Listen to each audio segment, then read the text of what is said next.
নমস্কার, তনয়াস রোজগার রান্নায় আরও একবার আপনাদের স্বাগত। আজকে আবার একটা রেসিপি নিয়ে চলে এসেছি। কাল জামাই ষষ্ঠী আর প্রচণ্ড গরম পড়েছে, কিন্তু জামাইরা খেতে চাক বা না চাক, শাশুড়িকে তো নানা রকম রান্না করে সামনে দিতেই হয়।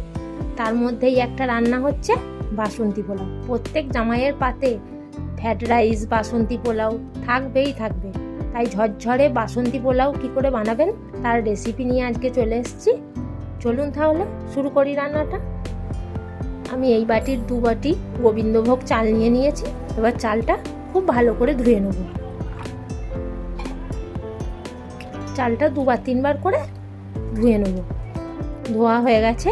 এবার চালটা আমি জলটা ঝরিয়ে একটা থালায় কিংবা একটা কাপড়ের ওপরে ভালো করে চালটাকে শুকিয়ে নেব।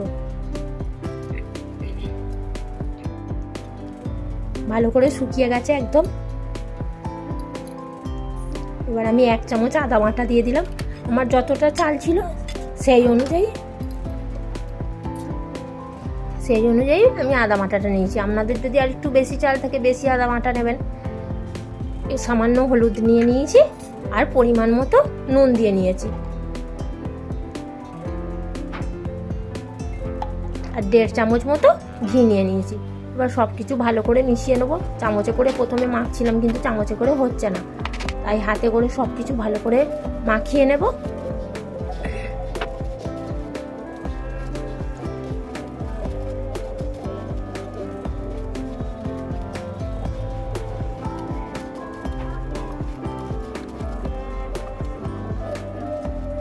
দেখুন খুব ভালো করে চালগুলো মাখিয়ে নিয়েছি, হয়ে গেছে।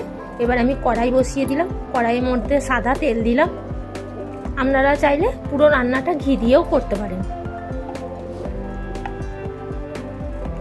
সাদা তেলের মধ্যে সামান্য ঘি দিয়ে দিলাম।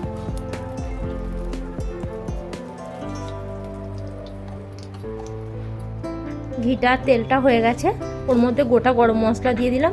এলাচ, লবঙ্গ, দারচিনি, গোটা গরম মশলাটা একটু ভেজে নিলাম। এবার কাজু বাদাম আর কিশমিশ দিয়ে দিলাম। কাজু বাদাম কিশমিশটাও একটু ভালো করে ভেজে নেব।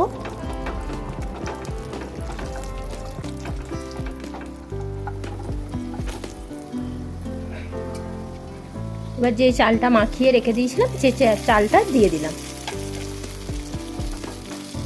এবার চালটা খুব ভালো করে ভেজে নেব। চালটা ভাজতে ভাজতে যখন দেখব একটা খুব সুন্দর সেন্ট বেরিয়েছে, তখন জানবো চালটা আমার ভাজা হয়ে গেছে। 2 চেরা কাঁচা লঙ্কা দিয়ে দিলাম, যাতে একটু হালকা ঝাল ঝাল লাগে, মিষ্টি মিষ্টি লাগে।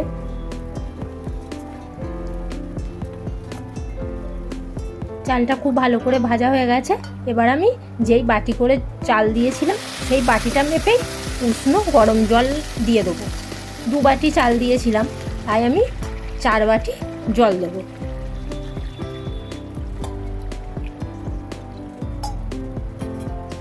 চার বাটি জল দেওয়া হয়ে গেছে। আর আমি জলটা একটু হালকা উষ্ণ গরম জল নিয়ে নিয়েছি। জল দিয়ে একটু ভালো করে নাড়িয়ে নিলাম। এবার চাপা দিয়ে দিলাম। জলটা শুকিয়ে গেছে, চালটাও সেদ্ধ হয়ে গেছে আর একদম চালটা ঝরঝরেই আছে।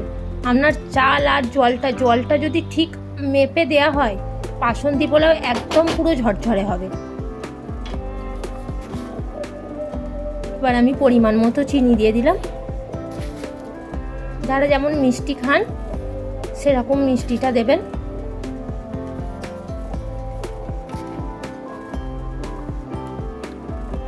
চিনি দিয়েও খুব ভালো করে মিশিয়ে নেব।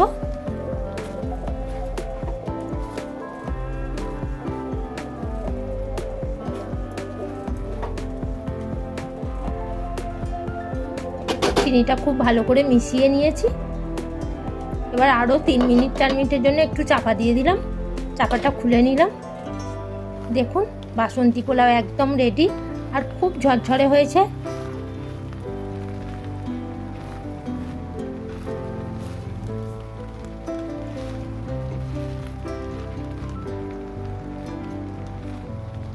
চালটাও সেদ্ধ হয়ে গেছে আর খুব সুন্দর ঝরঝরে বাসন্তী পোলাও হয়েছে।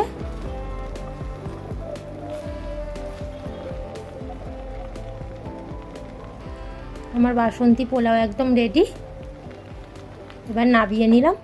ভালো লাগলে লাইক, শেয়ার, সাবস্ক্রাইব করে দেবেন। আজকের জন্য এইটুকু। পরে আবার একটা রেসিপি নিয়ে আসবো।